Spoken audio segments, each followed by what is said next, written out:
I greet you in Jesus' precious name. It is Friday morning, the 10th of November, 2023, and this is your friend, Angus Buchan, with a thought for the day.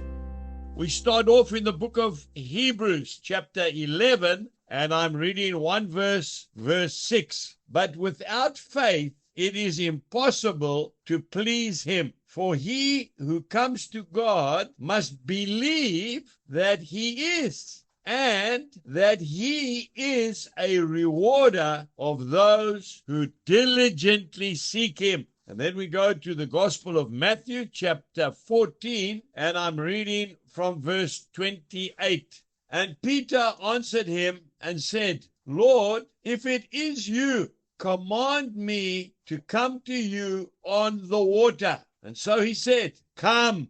And when Peter had come down out of the boat, he walked on the water to go to Jesus. That's the only human being, apart from Jesus Christ, who is God made flesh, that has ever walked on the top of water. You see, Jesus honored the step of faith which Peter took. There was another 11 men in that boat. None of them got out of the boat and walked on the water. Only Peter. God always honors faith, not presumption. There's a big difference here. Presumption means suppose that something might probably be true. That's not faith. Faith is when you get a clear word from Jesus. You see, Jesus said to Peter, Come. Peter responded by faith.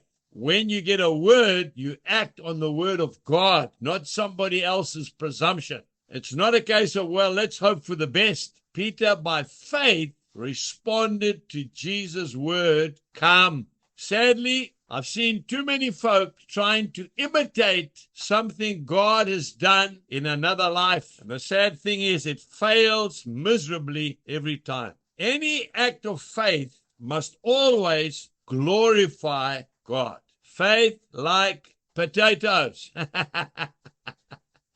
Oh, yes, I acted on the word of God at Kings Park Rugby Stadium in front of a large crowd. I said, I'm going back to the farm to plant potatoes. Why did I say that? Because I had a heart for the rural farmers who were told not to plant anything because of El Nino. If you remember, I said to hell with El Nino. I'm going back and I'm planting potatoes. And I did, and I received a crop of potatoes. Today, listen for the word of God in your life and act on that and that alone. And he will honor his word every single time. Have a wonderful day. Jesus bless you and goodbye.